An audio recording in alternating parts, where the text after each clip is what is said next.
Hello, my friends. Nope, wait, try that again. Hello, idiots. My name is Flippin' Marks, and welcome to the Raw Review here at Kayfabe News, where once again, it's sad news, as Randy Orton took another victim during last night's show as he sent Drew McIntyre to a local medical facility after punting him in the head 3 times. This has opened up a lot of questions, given that last week Shawn Michaels was able to treat one punt kick as if he'd simply donked his head on a bookshelf, leaving the WWE Universe to assume that soon we are going to get the return of the Heartbreak Kid as he challenges the Viper to see finally who is the best. Fans will be delighted if this does happen, given that the last time Michaels had a match and stepped in the ring, it was when Triple H, Kane and The Undertaker all decided to try and send sadness into the world and make grown men cry. The morons at WWE also took Drew at his word when he said he was fine, even though he was slurring his speech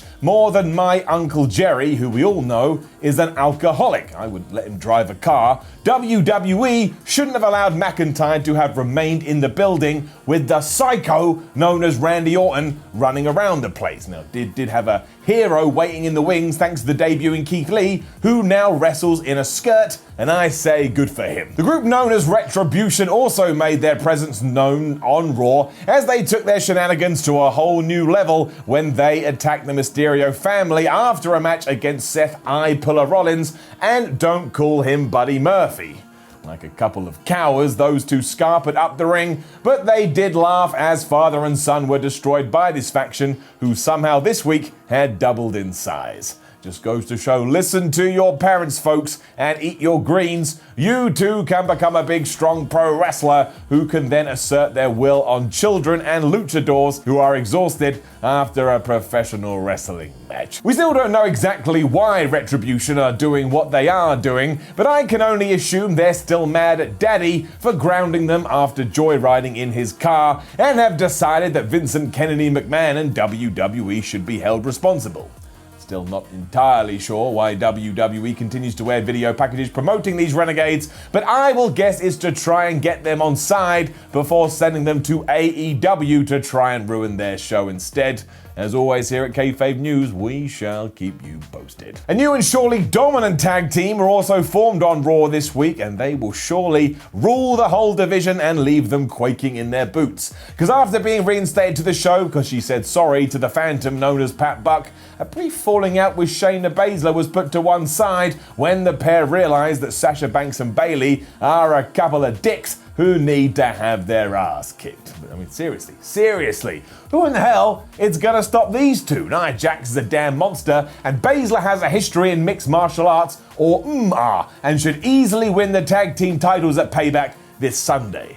I don't know about you, but I cannot wait to see how powerful and destructive they will be. I'm saying right now, new tag team champions and a long title reign. Hopefully through it, they can become true friends. Important lessons were also brought to us courtesy of one Aleister Black, who returned to Raw with one eye and a new attitude. Despite his new one-eyed ways being down to Seth Rollins and Murphy, Black has decided that Kevin Owens is to blame and then elbowed him right in the face. Excuse me, I burped. There's no two ways about it, this is definitely down to the fact that Ali spends way too long in that stupid dark room.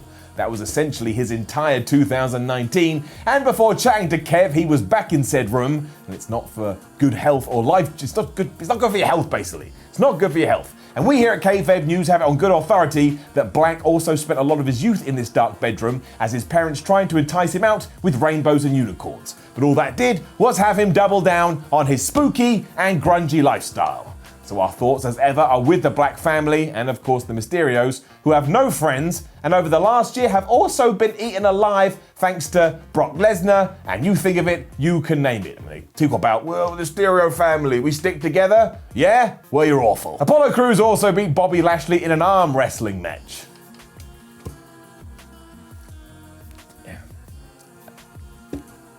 I don't know. Thankfully, we can offer congratulations to the Ninjas, whose leader Tozawa was able to become the 24/7 champion once again, without doubt the most unpredictable and exciting title in the WWE. I mean, it changes every week. Multiple superstars are able to claim it. And of course here, lead Ninja Tozawa pinned R-Truth to claim the gold.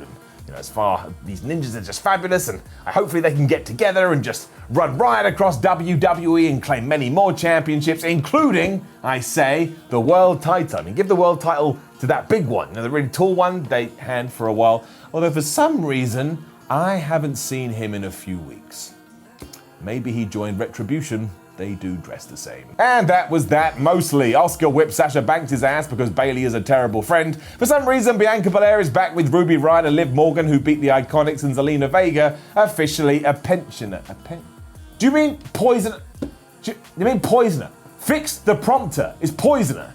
Anywho, speaking of people that were poisoned, Montez Ford defeated Angel Geyser, and Ivar of the Viking Raiders won over some random lady with a turkey leg.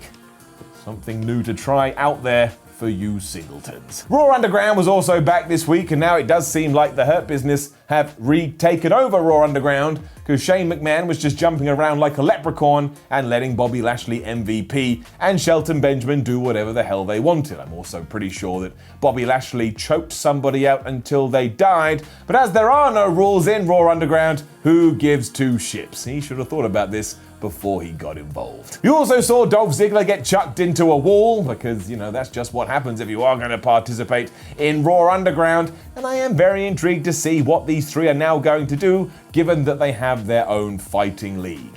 If somebody could explain to me why Shane McMahon is running these fights, I would massively appreciate it, but as I'm already going to figure out, I think he just does, because he's the son of a billionaire that thinks he can do whatever he wants. I mean, remember when he brought in his friends, the Mean Street Posse? They weren't even wrestlers, and yet they too were allowed to run amok. And now that I think about it, maybe that's who Retribution is. They're back with Joey Abs to kick some ass. Raw then came to a close, and it really did feel like whoever writes this stuff arrived at the building, read one script, thought it was rubbish, ripped up said script, and started again with only hours remaining before the show began. I'm sure that didn't happen though, because that would be crazy. Please do subscribe to the channel so you don't suffer bad things. Click the like button and share this, especially with people it would wind up. My name is Flippin' Marks. Speak to you hopefully never again, but alas and unfortunately, we will.